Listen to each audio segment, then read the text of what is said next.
Hey guys, Andrew here from cultureofgaming.com, and recently I got to speak with Tommy Byork from Machine Games about the upcoming Wolfenstein 2, The New Colossus. We're going to talk about the narrative and what it's like building this crazy story about the Nazis winning World War II, and now they've invaded the United States. You know, we touch on what that was like coming up with that idea and how that translates today in 2017. You know, it's a very casual interview. We're just kind of sitting there, you know, talking. So let me know what you think, and thanks for listening. In other news, the Minister of Public Security, General Engel, has resolved to clean up the streets of America from, quote, all criminal and terrorist elements. Der Terroranschlag auf Roswell war ein Weckruf für das amerikanische Volk. Wir bleiben nicht so sicher, wie wir glauben. Later tonight, we interview Lady Helene herself about the upcoming movie, the most expensive in cinematic history, chronicling the hunt and capture of Terror Billy. We will ask director Lady Helene the most pressing question of all. Who will play Terror Billy? Can any actor truly channel the pure evil of one of history's greatest mass murderers? The helm. 5 minutes? It seems a lot more narrative-based this time around. Like, I played The New Order pretty recently, let's say this year, actually, I think. Yeah. When it was on sale for like $8. I was like, Yeah. oh, I gotta pick it up. Was it after New Colossus was announced? Yeah, it was after, because I wanted to catch up because it looked great. Yeah. So I was like, I gotta catch up on it. So like, how are you guys taking like the narrative stuff, like with Wyatt and Fergus, like a little further this time? Yeah, I mean, so we had the dual timelines in New Order, Right. Which we sort of tried to leverage that with having a lot of different gameplay differences between the timelines and story differences as well. But so we're continuing that into New Colossus. You get the choice again in the beginning. But we're sort of amping up the ambition level a bit, so there's much more differences between the two timelines story-wise. Right. There's also new gameplay abilities that depends on if you go the Fergus route or the White route. So there's definitely much more of that. Cool. And then, are people gonna like bring their saves over, or are they gonna just kind of have to make a choice? They have to make the choice again. Okay. Yeah. So nothing with the saves. Do you think this will like affect people who haven't played the game at all? Like, are you gonna like kind of spell it out what they do in the beginning? Yeah. Well, I think we solved it I'm not gonna spoil exactly how it is, but I think we solved it in a way that feels kind of organic. Okay. So, and I think we have also a good little recap in the beginning of the game, which brings people up to speed. Okay. So if they don't know the game, they sort of get introduced to the different characters there. Yeah. Cool. And then as far as it goes, like in the first one, you're meeting like different characters. Is that like the differences that are kind of gonna be happening narratively? Like if you choose one out of the other timelines. Oh, you mean the Tekla and the J thing? Right. Well, there are a lot of we put a lot of emphasis in making the scenes that they are in different, much more different than they were in the New Order. Right. And we've also got this huge, both of their story arcs that we've developed in I think really interesting new directions, and I think it feels much more ambitious this time around compared to the New Order. Cool. How was it like bringing like Nazis over to like America? Is that like kind of like a tricky thing with everything going on right now? Or? When we started making this game, it was in 2014. Right. So we had no idea what was the political landscape or anything that happens in America was going to be like in 2017. Right. But we always had this sort of vision of going to America because we really liked the idea of having these pop culture images that we were so familiar with growing up in Sweden, but have them subverted by Nazi ideology. So it's sort of this glossy appearance of sort of this very similar things to what it was like in the real 1960s. But when you scratch the surface, you see that there's these horrible messages of Nazi oppression, and, trying to control the populace through these means. But so we always had the goal that we were going to go to America, but we felt like we didn't want to just place a level in New Order in America. Right. We felt like it deserved its very own game. So that's always been. We were always heading this way, Sure. so to speak, ever since we started working on that, on the first one.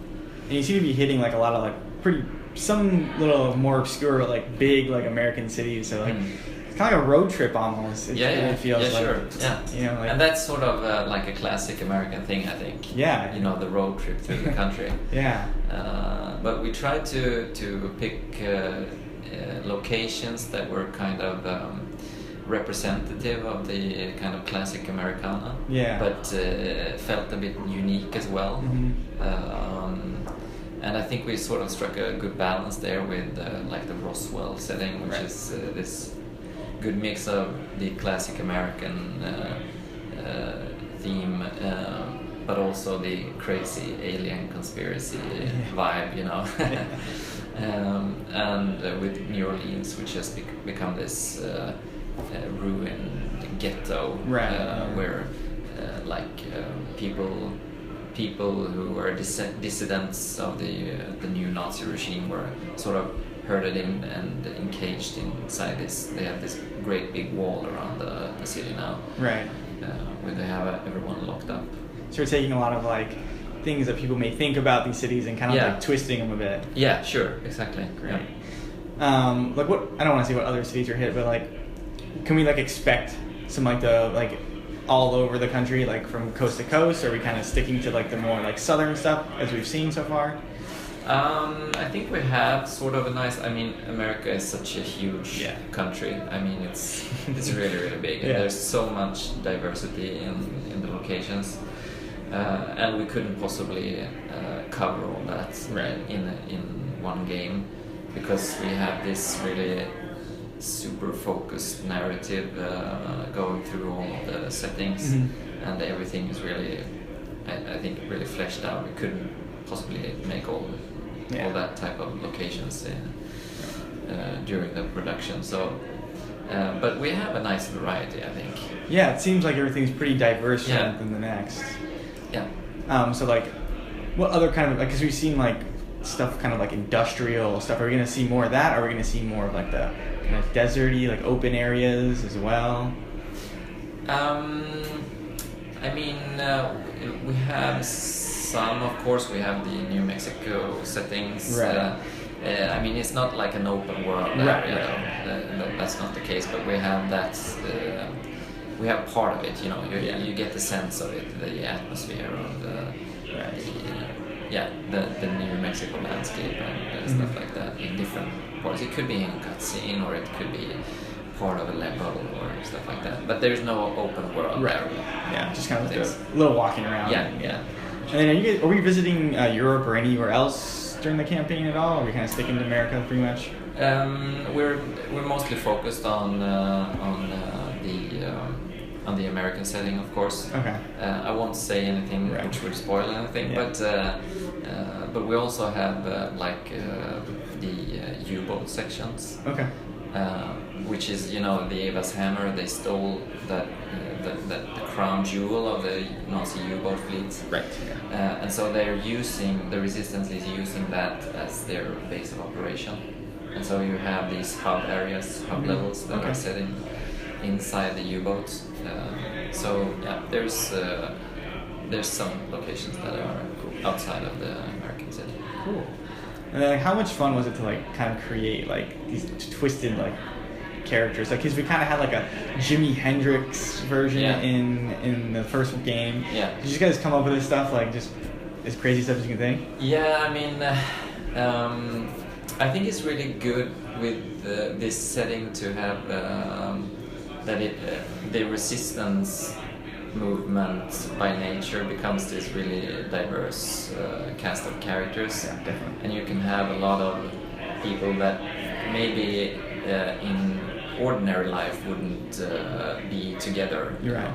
And that's sort of interesting to explore those kind of very different kind of characters, and how the chemistry in the relationship between them unfolds throughout the game. And but yeah, I mean, for us, I think half of the thing is creating these really good, interesting, and fun and lovable characters, just as much as working on the actual narrative of the like overarching story. So we put a lot of emphasis in creating good story character arcs, and seeing how we can explore their different characters through their own stories. Yeah, it definitely seems like there's going to be a lot more characters, and they feel like they're going to be a little more fleshed out. Obviously, I haven't played too much, but I just get that sense a little bit. Yeah, I think so. I mean, of course, it's kind of difficult when you're in the middle of it, and to sort of step back and evaluate exactly how much it differs. But the ambition level of a story in this game is definitely way bigger than New Order. Okay, cool. Definitely, it's pretty crazy if you think about it. So it's gonna be interesting to see how people react to the story once they play it. Yeah. And then you guys have there's a lot of humor in this game. Yeah. Like I wasn't expecting. Yeah. And it's like surprisingly like fresh, and it feels really good. So are you part of kind of that team as well? Yeah, of course. I mean, it's me and Jens. We are the ones who develop the story and write the scenes and come up with the characters and stuff like that. So, and I think it's sort of kind of like part of who we are as persons, and what kind of stories we like. And I think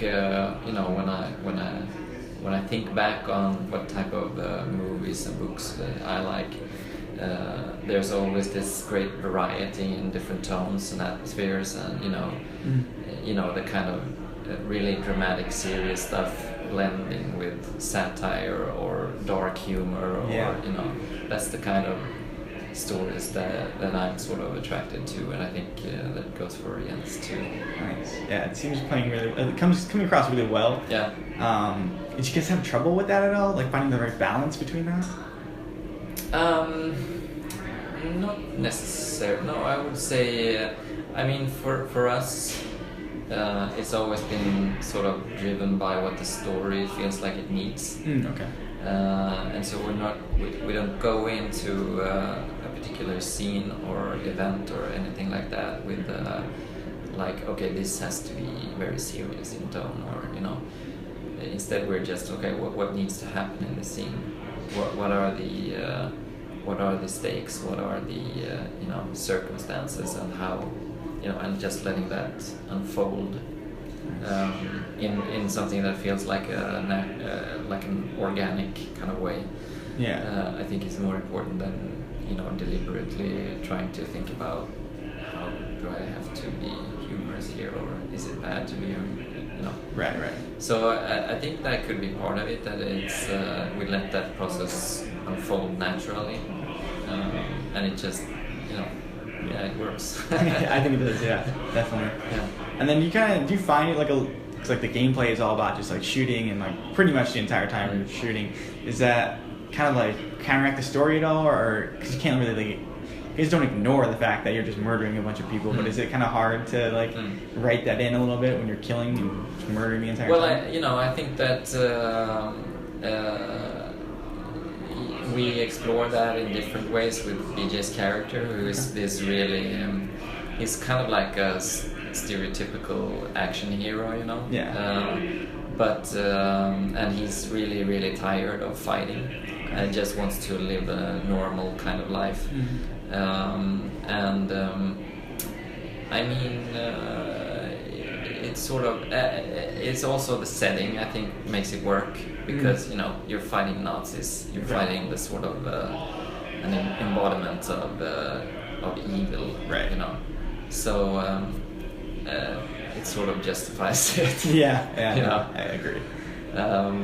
So, but you know that can be a problem depending on what kind of story that you write. Definitely that it's. But I think it works in this game to a large extent. And but we also have these. You know, it's not just running around and shooting. We have these hub areas, like I told you about, right? Where you sort of go into kind of like a downtime, and go around in your base and meet other resistance characters, and yeah, I get sort of like the more human side of the story in a way. Yeah, we had that in the first one a little bit, like kind of doing these little side missions. I guess is that going to be expanded on at all? Yeah, we have different side missions as well. Okay. We have this thing called districts where you can go back to areas that you've been to before in the main story, and they've sort of changed in different ways. They could be in different time of day, or the environment could have been affected in different ways. And so you have these side missions you can unlock to perform in these district areas, and you know, find secrets and stuff like that. So there's a lot of that kind of variety that sort of expands the game beyond the main focus. So like these district areas, are these like areas that you kind of like have taken back as a resistance? No, they're still sort of like contended. Okay. So there's still opposition there. There's still Nazis you have to fight, and so yeah, there's still, you know, resistance still there. Yeah, that's all I have for you, really, man. Yeah, okay, I appreciate you taking time, man. Yeah, sure. Yeah, man, thank you.